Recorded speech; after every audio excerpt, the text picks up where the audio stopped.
Hello everyone, स्वागत है आप सभी का अनअकैडमी के let's crack UPSC CSC Hindi channel पर। साथियों, कई बार यह प्रश्न हमारे मन में आता है कि यूपीएससी कई सारी परीक्षाएं आयोजित करता है, जैसे एनडीए का एग्जाम, जैसे सिविल सेवा परीक्षा, जैसे ईपीएफओ का exam.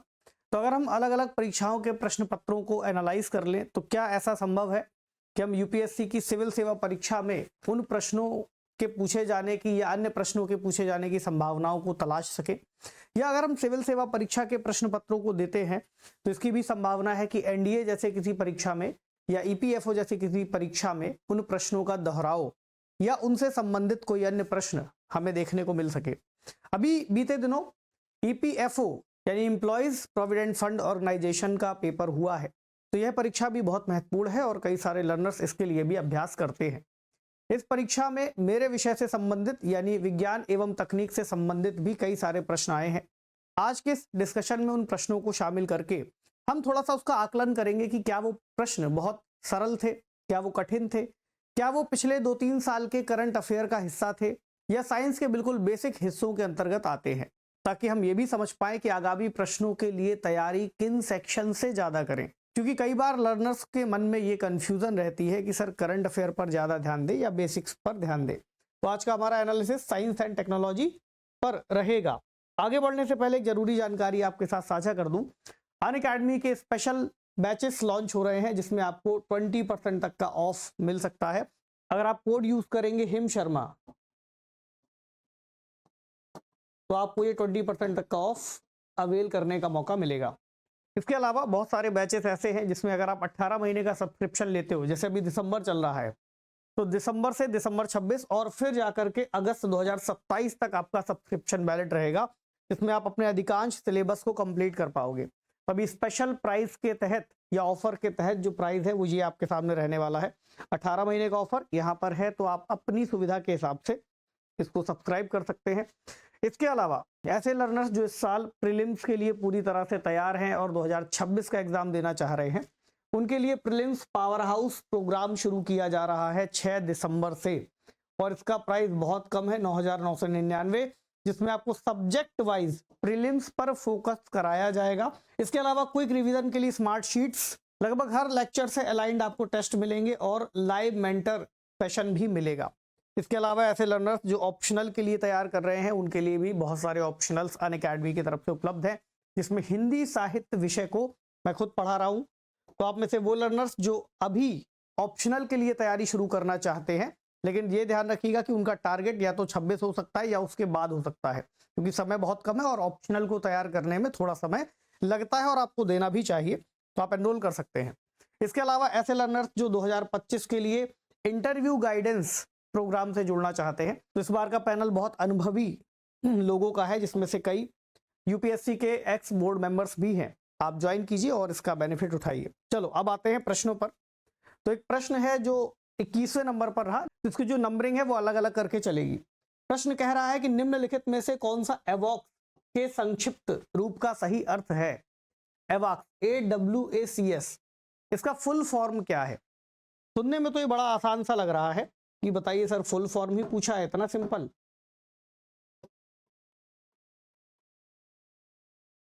Advanced warning and critical scanning, aerial warfare and case study, airborne warfare and critical solutions, या airborne warning and control system. तो चूंकि प्रश्न पत्र हो चुका है तो इसका उत्तर बताते हुए आगे बढ़ेंगे।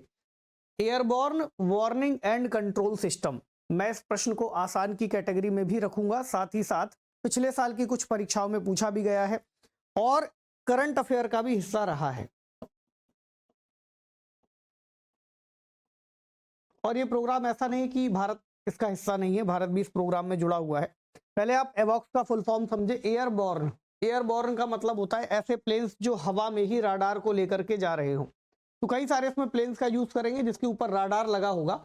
तो एक सिक्योरिटी सिस्टम है जिसमें हमारे देश की हवाई सीमाओं की सुरक्षा की जाएगी। तो एयरबॉर्न अर्ली वार्निंग, अगर इसको आसपास कोई भी दूसरी मिसाइल, कोई भी दूसरा प्लेन, कोई भी ड्रोन्स के हमले ये डिटेक्ट करता है तो तुरंत हमारे नजदीकी एयरप्लेन्स को उसकी सूचना भेज देगा। फिर क्या लिखा हुआ है? And control, warning and control, यानी जब हमला करना होगा, जवाबी कार्रवाई करनी होगी, तब भी प्रतिक्रिया बल के साथ ये अपनी हिस्सेदारी निभाएगा। तो यहाँ पर देखो बहुत सारे प्लेन्स हैं जो इस पूरे सिस्टम के अंतर्गत काम करते हैं। तो क्या सर भारत के पास भी कोई ऐसा सिस्टम है? हाँ, भारत के पास भी एवॉक्स सिस्टम है, जिसमें एक को कह रहे हैं फाल्कन एवॉक्स और दूसरा है नेत्र एवॉक्स। एक सिस्टम है जो इजराइल के साथ भारत डेवलप कर रहा है और एक सिस्टम भारत का स्वदेशी रूप से डेवलप किया गया सिस्टम है। तो इसमें आप देखो एक बड़ा सा प्लेन है जिसके ऊपर राडार लगा हुआ है। तो राडार आसपास के किसी भी दूसरे ऑब्जेक्ट को आइडेंटिफाई कर सकता है और आवश्यकता पड़ने पर ये युद्धक गतिविधि में भी आ सकता है। इसमें आपको दिख रहा है कि इसके आसपास बहुत सारे फ्लेयर्स निकाले गए हैं जो किसी भी मिसाइल को धोखा देने के लिए उपयोग किए जाते हैं।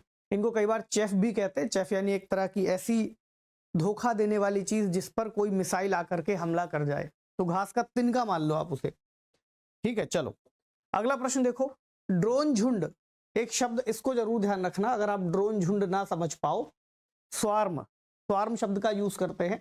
तो ड्रोन झुंड के हमले के प्रतिकार के रूप में ड्रोन के जीपीएस और संचार प्रणाली को बाधित करने के लिए विद्युत चुंबकीय ड्रोन जैमिंग का उपयोग करना, यानी इलेक्ट्रोमैग्नेटिक ड्रोन जैमिंग का उपयोग करना एक प्रभावी तरीका है। ईएम ड्रोन जैमिंग के लिए उपयोग की जाने वाली सही आवृत्ति सीमा निम्नलिखित में से कौन सी होगी? फ्रीक्वेंसी पूछ रहा है, बहुत बेसिक साइंस में है। जब हम अपनी क्लास कर रहे होंगे तो इसके बारे में मैं आपको पढ़ाता रहता हूं और इस क्लास में भी समझाऊंगा। तो ऑप्शन है दूर अवरक्त यानी फार इंफ्रारेड फ्रीक्वेंसी, दूसरा है सूक्ष्म तरंग यानी माइक्रोवेव फ्रीक्वेंसी, तीसरा है दृश्य यानी विजुअल फ्रीक्वेंसी और चौथा है अवरक्त यानी इंफ्रारेड फ्रीक्वेंसी। तो प्रश्न बेसिक सा ये है कि ड्रोन किस फ्रीक्वेंसी में उड़ता है। तो अगर ड्रोन के झुंड का हमला होगा तो हम किस फ्रीक्वेंसी को बैन करके या किस फ्रीक्वेंसी को रोक करके इन ड्रोन्स के हमले को निष्प्रभावी कर सकते हैं। तो पहली एक तस्वीर देखिएगा, इसमें जैसे मधुमक्खियों का आपने झुंड देखा हो। आप सोचो अगर आपके ऊपर एक मधुमक्खी हमला करे तो शायद आप उसको चप्पल से या किसी अन्य चीज से मारने में सक्षम हो जाओगे, लेकिन बहुत सारी मधुमक्खियों का झुंड हमला करेगा तो फिर आप एक को रोकोगे, दो को रोकोगे, तीसरी यहां डंक मारेगी, चौथी यहां डंक मारेगी, कुछ ऐसा झुंड। तो बहुत सारे ड्रोन्स अगर एक साथ किसी जगह पर हमला कर दें तो उनको एक साथ रोक पाना इतना आसान नहीं होता। साथ ही साथ अगर किसी देश के पास अपने खुद के डिफेंस सिस्टम भी है, जैसे इजराइल के पास आयरन डोम था, लेकिन आपने देखा कि जब हमास ने हमला किया तो उसने एक साथ 5000 तक रॉकेट दाग दिए और वो सिस्टम एक बार में 100-150 रॉकेट तक रोकने के लिए ही बनाया गया था। तो बहुत सारे रॉकेट्स ऐसे थे जो वो नहीं रोक पाया। इसलिए आप देखेंगे एक साथ बल्क में हमला करना या झुंड में हमला करना भी कई बार अच्छी रणनीति मानी जाती है। लेकिन ये ऐसा सिस्टम है जिसमें एक एक ड्रोन को टारगेट कर पाना तो फिर बड़ा मुश्किल होगा। तो क्या कुछ ऐसा स्प्रे कर सकते हैं क्या कि एक साथ जैसे ही ये एंट्री ले इनकी सिग्नलिंग यानी इनका संचार सिस्टम ही खराब हो जाए?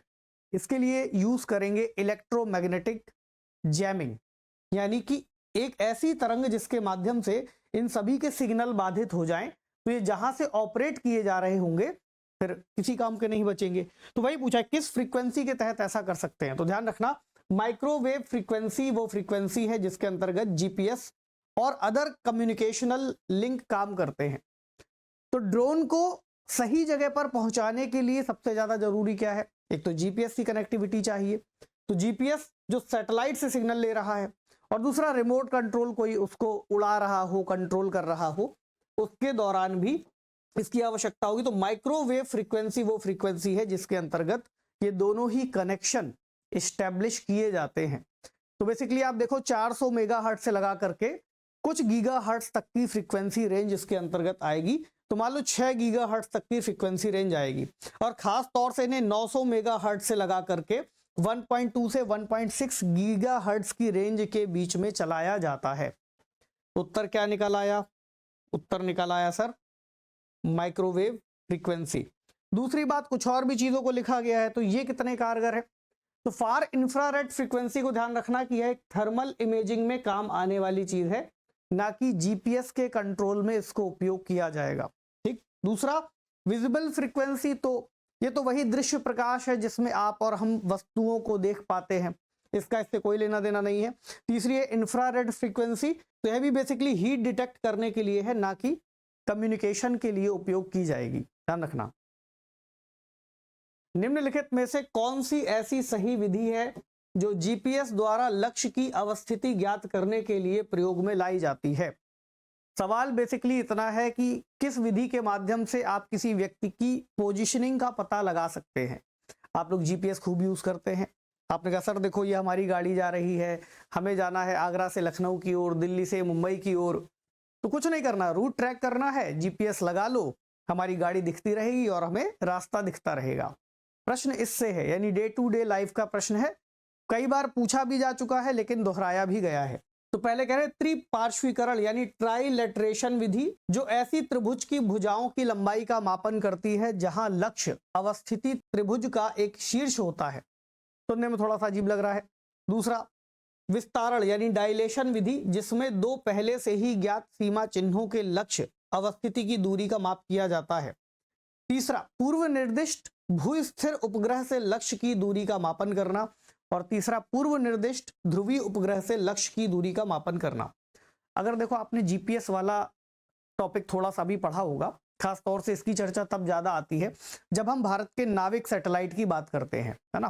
तब हमारा एक डिस्कशन होता है कि किन किन देशों के पास अपने खुद के ग्लोब पोजिशनिंग सिस्टम है या हम नेविगेशनल प्रणाली को अपनाते हैं।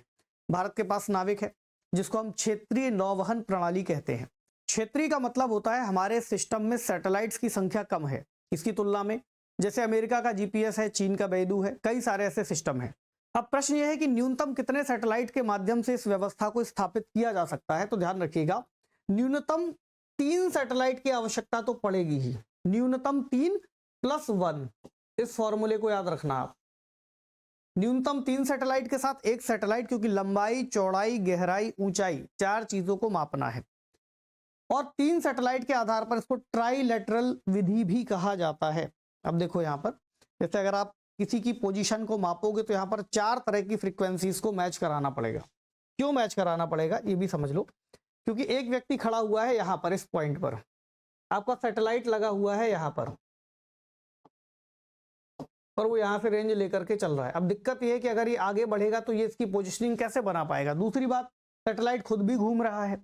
अब एक सैटेलाइट लगा हुआ है यहां, ठीक, इसने भी इसको कैप्चर किया।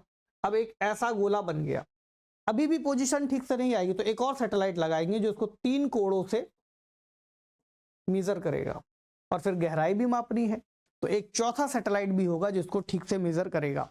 तो अगर आप देखो भारत का जो नाविक है वो 7 सैटेलाइट का एक सिस्टम है, जबकि अगर आप अमेरिकी जीपीएस प्रणाली को देखो तो उसमें लगभग 20, 22, 25 तक सैटेलाइट जाते हैं। कई सिस्टम में 30 के ऊपर भी चले जाते हैं। एक और बात जो यहाँ पर प्रश्न में दी हुई है जिसके आधार पर आप इसे गलत कर सकते थे, ये कह रहा है भू स्थिर उपग्रह से लक्ष्य को निर्धारित किया जाएगा। तो भू स्थिर का मतलब है जियो स्टेशनरी। तो कोई भी सैटेलाइट जो नौवहन प्रणाली का हिस्सा है, नेविगेशनल सिस्टम का हिस्सा है, उसको हम भू स्थिर कक्षा में नहीं लगाएंगे, क्योंकि फिर वो वहां पर जाकर क्या हो जाएगा, फिक्स हो जाएगा। तो ये तो गलत हो गया। हम कहाँ लगाएंगे, MEO में, मीडियम अर्थ ऑर्बिट में, ठीक। तीसरा कह रहा है ध्रुवीय उपग्रह से। तो ध्रुवीय उपग्रह अपने आप में बहुत पास आ जाएगा जिससे सैटेलाइट की स्पीड बहुत तेज हो जाएगी, तो नेविगेट करना फिर मुश्किल होगा।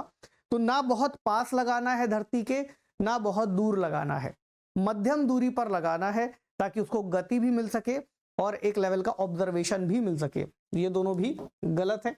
कौन सा सही है, option A is the correct answer. तो देखो ऐसा 3 सैटेलाइट का समूह मिलाकर के एक सटीक लोकेशन को ऑब्जर्व करता है और 4 सैटेलाइट इसमें आमतौर पर उपयोग किए जाते हैं न्यूनतम।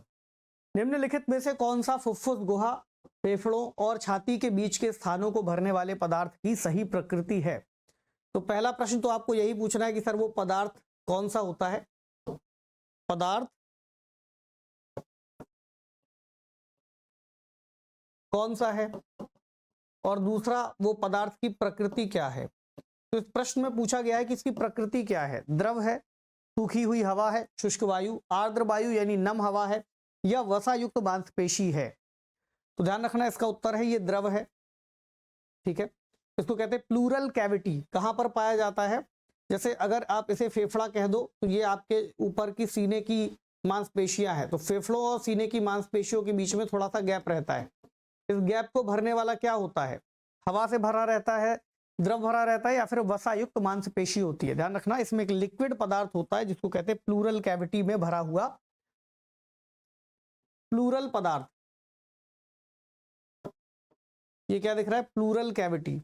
बेसिक सी बात यह है कि जहां पर आपके फेफड़े होंगे और जहां पर सीने की मांसपेशियां होंगी उनके बीच में थोड़ा गैप रहेगा, ताकि फेफड़े को फूलने में आसानी हो। जब हवा अंदर ली जाए तो फेफड़ा फूलेगा, और उसके बीच का जो पावर है वो भी नेगेटिव में रहेगा, यानी अगर फेफड़े की तुलना में मांसपेशी ज्यादा मजबूत हुई तो वो अतिरिक्त दबाव डालेगी, इसलिए फेफड़े के तुलना में मांसपेशी कमजोर होगी, ताकि उसको आसानी से जंप किया जा सके या फुलाया जा सके और फेफड़ों में हवा भरी रहे। तो इसका उत्तर द्रव है, द्रव भरा रहता है।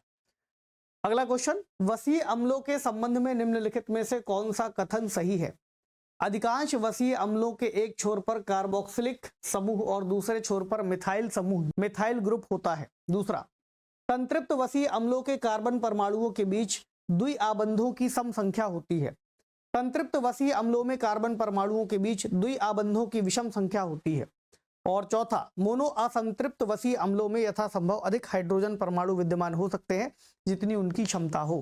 थोड़ा सा कंफ्यूजिंग है और अपने आप में केमिस्ट्री से जुड़ा हुआ प्रश्न है। बेसिक केमिस्ट्री में हम पढ़ते हैं जब संतृप्त वसा और असंतृप्त वसा कोलेस्ट्रॉल जैसे शब्दों का प्रयोग किया जाता है, तो बेसिकली फूड केमिस्ट्री का ये टर्म है और इसका उपयोग किया जाता है ऐसे भोजन को समझने के लिए जो आमतौर पर स्ट्रीट फूड के रूप में समोसा है ना, कचौड़ी पकौड़ी आप लोग खाते हैं, तो उसके संबंध में आता है। तो वसीय अम्ल के संबंध में कौन सा कथन सही है, ध्यान रखना। संतृप्त वसा अगर होगा तो उसके लिए द्विबंध नहीं बनेगा, डबल बॉन्ड किसी भी सेंस में नहीं बनता है। ये भी गलत, ये भी गलत, ये भी गलत। अधिकांश वसीय अम्लों के एक छोर पर कार्बोक्सिलिक समूह होगा COOH और दूसरे छोर पर मिथाइल ग्रुप होगा। तो ये कैसा बनेगा, कुछ कुछ ऐसा बनेगा, कार्बोक्सिलिक समूह COOH और मिथाइल ग्रुप CH3। तो एक सिरे पर यह है जिसको अक्सर ओमेगा एंड या अल्फा एंड भी कहते हैं, जबकि मिथाइल ग्रुप को ओमेगा एंड कहते हैं। लगभग सभी प्राकृतिक वसा अम्लों जैसे सैचुरेटेड, अनसैचुरेटेड, मोनो या पॉली में पाई जाती है, इसलिए ऑप्शन ए को बिल्कुल सही करना ठीक रहेगा। नेक्स्ट, निम्नलिखित में से कौन से प्रकाश रासायनिक धुंध के प्राथमिक अभिकारक है? बहुत महत्वपूर्ण सवाल है, साथ ही साथ पर्यावरण वाले खंड से भी जुड़ा हुआ है। ठीक, और ये सवाल ना केवल प्रीवियस परीक्षाओं में पूछा गया है बल्कि कई बार रिपीट हुआ है और आगामी परीक्षा में भी पूछा जा सकता है, यूपीएससी भी पूछ चुका है। क्या कह रहा है, फिर से देखो, प्रकाश रासायनिक धुंध के प्राथमिक अभिकारक, ये शब्द अंडरलाइन कर लो, बहुत महत्वपूर्ण है ये। प्राथमिक अभिकारक क्या होते हैं? विकल्प, सल्फर, हेक्साफ्लोराइड और कालिक, कालिक को सूट भी कहते हैं, कार्बन मोनोऑक्साइड और ओजोन, नाइट्रिक ऑक्साइड और अदग्ध हाइड्रोकार्बन। अदग्ध का मतलब होता है जो पूरी तरह से जला ना हो, यानी अनबर्न्ड हाइड्रोकार्बन। और चौथा, पराक्सी मूलक या रेडिकल और उप ऑक्साइड। देखो ये तो है नहीं, नाइट्रिक ऑक्साइड और अध जले हाइड्रोकार्बन इसका सही उत्तर है। जैसे आप देखते हो आमतौर पर गाड़ियों से निकलने वाला धुआं, है ना। तो जब हम बात करें प्राथमिक कारकों की, तो प्राथमिक कारकों का मतलब होता है तो प्राकृतिक रूप से या मानव निर्मित कारकों से बने हुए कुछ ऐसे पॉल्यूटेंट्स जो हमारी हवा में या हमारे वायुमंडल में पहली बार छोड़े गए हैं। उदाहरण के लिए अगर हम वनों को जला दे या वनों में आग लग जाए तो जो धुआं उठेगा वो कुछ ऐसा ही प्राथमिक कारक माना जाएगा। या जब कभी ज्वालामुखी फटता है, ज्वालामुखी का विस्फोट होता है, तो हवा में आप देखेंगे कई किलोमीटर तक राख का बादल बन जाता है। तो वो जो राख है वो भी अपने आप में क्या है, एक तरह का अध जला पदार्थ है जो कि हमारे वायुमंडल में फैल करके उसको प्रदूषित करता है। इसी तरह से वाहनों से निकलने वाला, उद्योगों की चिमनी से निकलने वाला जो धुआं है वो सब प्राथमिक कारक के रूप में काम करेगा। इसमें यह ध्यान रख लेना, पार्टिकुलेट मैटर्स इसके अंदर आएंगे, सल्फर के ऑक्साइड्स आएंगे, नाइट्रोजन के ऑक्साइड्स आएंगे, सल्फर के, नाइट्रोजन के, ये सब आएंगे, कार्बन मोनोऑक्साइड। ठीक, प्राइमरी एयर पॉल्यूटेंट्स हैं। अब जब ये हवा में रिलीज हो गए तो हवा में रिलीज होने के बाद क्या करेंगे, वहां मौजूद दूसरे पदार्थों के साथ, दूसरे केमिकल्स के साथ, दूसरी गैसेस के साथ, वायुमंडलीय धूल के साथ अभिक्रिया करेंगे और अभिक्रिया करके दूसरा, तीसरा, चौथा पदार्थ बनाते रहेंगे। जैसे पार्टिकुलेट मैटर 2.5 इसी का एक उत्पाद है। जैसे ओजोन, अब आप कहोगे सर ओजोन तो बहुत अच्छी चीज है, तो ध्यान रखना ओजोन अगर धरती के नजदीक बनने लग जाए तो ये एक तरह की जहरीली गैस है, और अगर ये अपनी सही जगह पर बन रही है तब हमारी धरती को सूर्य से आने वाले अल्ट्रावायलेट रेडिएशन से बचाती है। H2SO4 यानी सल्फ्यूरिक एसिड और अन्य तरह के पदार्थों को आप देख पाओगे। उदाहरण के लिए अम्ल वर्षा का होना, है ना, सेकेंडरी पॉल्यूटेंट्स के कारण ये अम्ल वर्षा के रूप में दिखाई देता है। तो इसका उत्तर क्या है? ऑप्शन सी।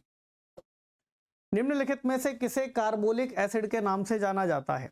फिनॉल को, अल्कोहल को, ईथर को या एसीटोन को? कोर केमिस्ट्री का क्वेश्चन है। यूपीएससी में ऐसा प्रश्न आमतौर पर नहीं पूछा जाता, लेकिन अन्य परीक्षाओं में जैसे पीसीएस की परीक्षा या ईपीएफओ की परीक्षा में इस तरह के प्रश्न भी आ जाते हैं। तो ध्यान रखना, जो फिनॉल है, फिनॉल को आमतौर पर कार्बोलिक एसिड कहा जाता है। कार्बोलिक एसिड, फिनॉल, है ना। तो इसका सूत्र क्या है? C6H5OH। तो ये बेंजीन रिंग का यूज करता है, जहां C6 लगा है ना, वो बेंजीन रिंग का यूज करता है, लेकिन बेंजीन नहीं है। इसका उपयोग आमतौर पर प्लास्टिक बनाने में, रंग बनाने में, दवाइयां बनाने में किया जाता है। इसके अलावा अपने घर में फिनॉल का इस्तेमाल, या फिनाइल इसे कह देते, फिनाइल का इस्तेमाल तो सुना ही होगा। अस्पतालों की सफाई के दौरान जो बैक्टीरिया हैं उनको मारने के लिए फिनाइल से पोछा लगाया जाता है। घरों की सफाई भी कई बार फिनाइल डाल करके की जाती है। तो कीटनाशक और एंटीसेप्टिक बनाने में फिनोल का इस्तेमाल किया जाता है। आमतौर पर देखेंगे तो सफेद रंग का क्रिस्टलीय पदार्थ ऐसा दिखाई देगा। ठीक है, पूछ लिया है तो ध्यान रखना। और ये प्रश्न भी आया कहां से होगा, सोचने वाली बात है। रोजमर्रा के जीवन में उपयोग किए जाने वाले बहुत आम रसायन के रूप में फिनाइल को हम जानते हैं, तो फिनाइल के बारे में पढ़ लेना उचित रहेगा। साबुन के बारे में पढ़ लीजिए, डिटर्जेंट के बारे में पढ़ लीजिए, या पूरा पीएच स्केल एक बार देख लीजिए, बहुत आवश्यक है। नेक्स्ट, निम्नलिखित में से कौन सा एमीन का व्यापारिक उपयोग है? एमीन का उपयोग क्या क्या होता है? विस्फोटक का विकास, औषधियों और तंतुओं का संश्लेषण, बैटरियों का विकास, या स्टेम कोशिका के माध्यम से रोगों का उपचार। ये तो नहीं ही होता है, विस्फोटक भी नहीं ही बनाते हैं, तो ये भी नहीं बनाएंगे। औषधियों और तंतुओं का संश्लेषण एमीन के माध्यम से होता है, और खास तौर से कौन सा तंतु? नायलॉन। तो नायलॉन का इस्तेमाल या विकास इसके माध्यम से किया जाता है। बहुत सारी दवाइयां बनाई जाती हैं। एक पदार्थ है नायलॉन 66। तो नायलॉन 66 को बनाने के लिए हेक्सामिथाइलिन डाइएमाइन यानी एमाइन ग्रुप का उपयोग कर दिया गया। अगर आप कॉस्मेटिक्स देखेंगे तो बहुत सारे कॉस्मेटिक्स को बनाने में भी एमाइन का उपयोग किया जाएगा। तीसरा देखो, मेडिसिन, एनेस्थेटिक दवाइयों की जब हम बात करें, सूजन कम करने वाले दवाइयों की बात करें, तो भी इसी एमाइन ग्रुप का उपयोग करते हैं। पेस्टिसाइड यानी कीटनाशकों को बनाने में, और मिनरल फ्लोटेशन एजेंट बनाने में भी इसका उपयोग किया जाएगा। नेक्स्ट, चैट जीपीटी के संबंध में निम्नलिखित में से कौन सा विकल्प सही है? एक बात ध्यान रखना, हम इस प्रश्न को कंप्यूटर वाले सेक्शन में भी रख देते हैं, लेकिन है ये बेसिकली साइंस का प्रश्न। यानी जब हम यूपीएससी वाला सेगमेंट पढ़ते हैं तो उसमें कंप्यूटर या कम्युनिकेशन टेक्नोलॉजी भी साइंस टेक का ही एक हिस्सा है, तो हम इसको यहाँ पर बाइफरकेट नहीं करते, इसलिए प्रश्न मैंने इसमें ले लिया है। तो चैट जीपीटी के बारे में कौन सा सही है? यह लार्ज लैंग्वेज मॉडल यानी LLM पर आधारित है। यह एक पूर्वानुमानित यानी प्रिडिक्टिव कृत्रिम बुद्धिमत्ता है। यह एक उच्च स्तरीय वैज्ञानिक कंप्यूटर भाषा है। यह एक चैटिंग सॉफ्टवेयर है। तो सब कुछ होने के बाद भी इसका उत्तर है ये। यह लार्ज लैंग्वेज मॉडल पर आधारित एक सिस्टम है। तो जब जीपीटी लॉन्च हुआ था तो जीपीटी इसको कह रहे थे, यानी generative pre trend transformer. Pre trend का मतलब होता है कि हम इसको पहले से ही भाषा के बहुत सारे सेट पर ट्रेंड करते हैं, बहुत सारे सेट, पॉलिटिकल, है ना, एथिकल, इकोनॉमिकल, एनवायरमेंटल, अलग अलग सेट, और बहुत लंबा ट्रेनिंग होता है। और ट्रेनिंग देने के बाद फिर इसके पास एक कैपेसिटी है कि ये खुद से आने वाले नए शब्द प्रिडिक्ट कर सकता है या बना सकता है। तो प्रिडिक्शन के कारण ये नई भाषा या नए शब्दों का निर्माण कर सकता है, जिसकी वजह से एक पूरा का पूरा मॉडल है जिसको हम लार्ज लैंग्वेज मॉडल कहते हैं। तो ध्यान रखिएगा, कुछ इस तरह से इसकी ट्रेनिंग है। ये ट्रेनिंग वैसी ही है जैसे हम किसी छोटे बच्चे को ट्रेंड करते हैं समाज के बारे में समझने में, वस्तुओं को जानने में, उपकरणों को पहचानने में, वाहन चलाने में, है ना, हमारी भी तो ट्रेनिंग है। वैसी ही ट्रेनिंग इसकी भी है। इसको स्ट्रक्चरल डेटा देंगे, टेक्स्ट देंगे, वॉइस देंगे, 3D सिग्नल्स देंगे, इमेजेस दिखाएंगे। तो एक कार को पहचानने के लिए ऐसा कहा जाता है कि ऐसे किसी मॉडल को लगभग करोड़ों कारों की तस्वीरें दिखानी पड़ती हैं, ताकि वो ये पहचान सके कि कार का मतलब एक खास तरह की कार नहीं है। स्पोर्ट्स कार आपने दिखा करके ट्रेंड कर दिया, फिर वो एसयूवी को कार नहीं मानेगा, तो उसको बताना पड़ेगा कि कार के इतने टाइप्स हो सकते हैं। फिर कार और ट्रक में क्या अंतर है, तो कई सारे ट्रक्स दिखाने पड़ेंगे।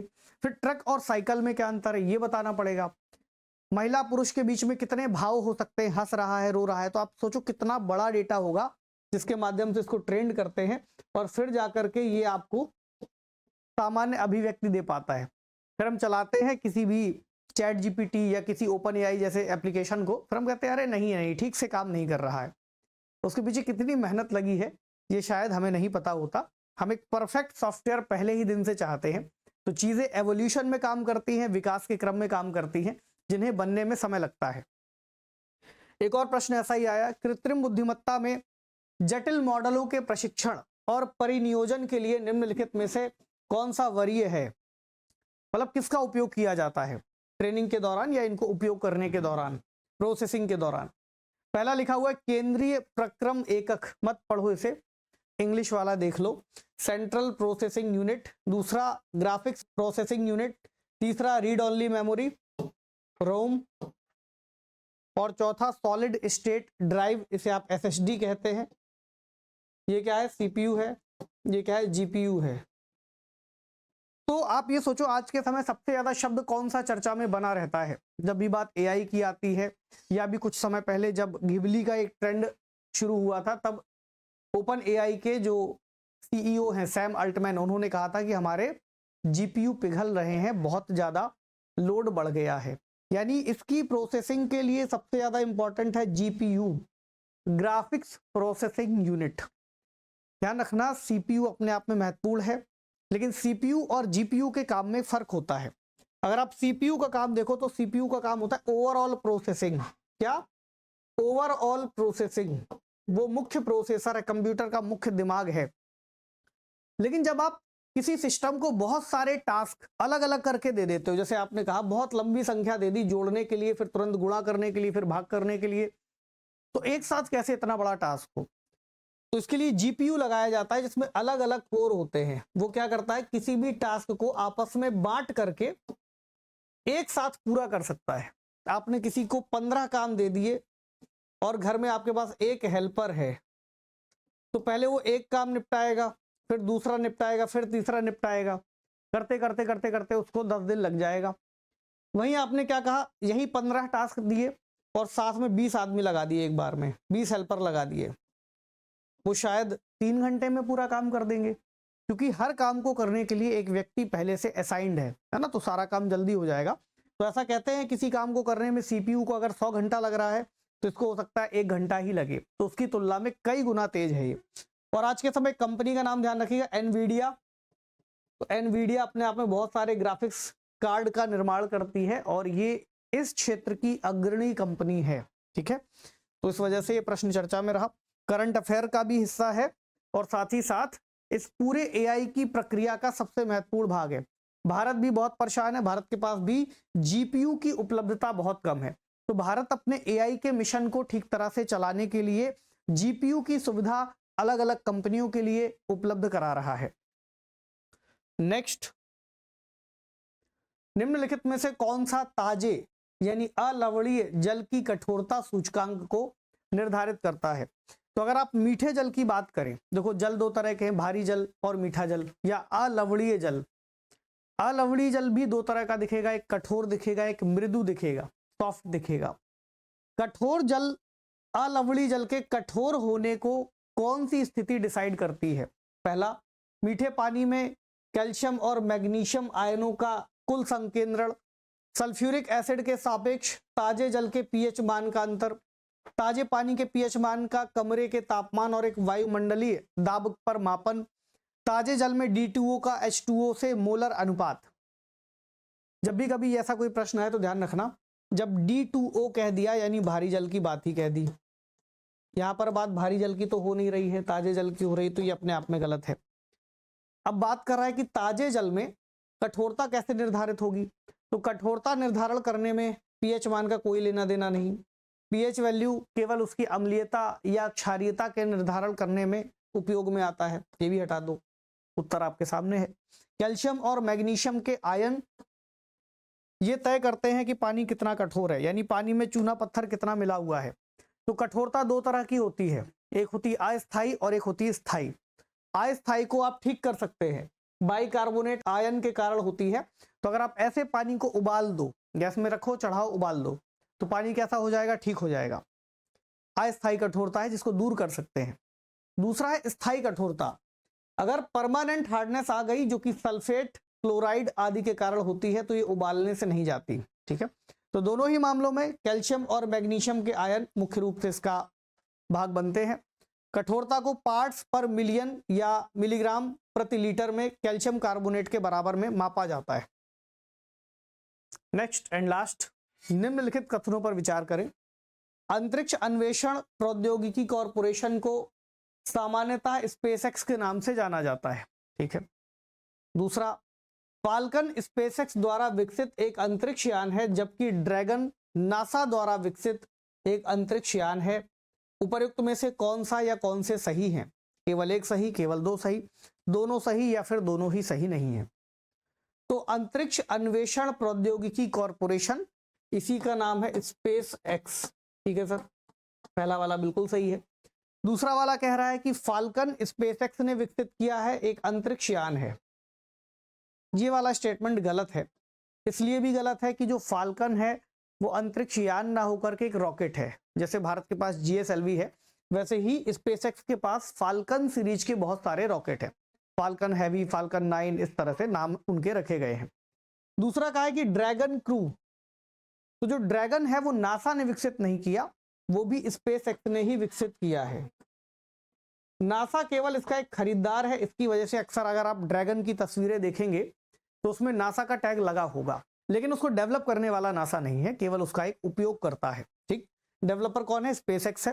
तो जो ड्रैगन है ये अपने आप में एक अंतरिक्ष यान है जो अंतरराष्ट्रीय स्पेस स्टेशन में अंतरिक्ष यात्रियों को भेजने और वापस लाने की सुविधा नासा को प्रदान करता है। तो उसमें से कौन सा विकल्प सही है? केवल एक विकल्प इसमें सही है। तो आप यहां पर देखो, ये है ड्रैगन कैप्सूल और ये है फाल्कन सीरीज का फाल्कन 9 रॉकेट। ठीक है, और ये अंतरराष्ट्रीय स्पेस स्टेशन है जहां पर अंतरिक्ष यात्रियों को ले करके जाते हैं। तो कमेंट सेक्शन में बताइएगा इन पूरे प्रश्नों के बारे में, आप कितना पहले से जानते थे, आसान लग रहे हैं, कठिन लग रहे हैं। इसके अलावा अनअकैडमी का जो प्रीलिम्स पावर हाउस प्रोग्राम शुरू हो रहा है, उससे जुड़ करके आप ऐसे बहुत सारे प्रश्नों का अभ्यास कर सकते हैं और अपनी UPSC की तैयारी को भी बेहतर कर सकते हैं। ठीक है, चलिए तो आज के लिए इतना ही रखते हैं, मिलते हैं आपसे अगले वीडियो में। Thank you so much everyone, take care.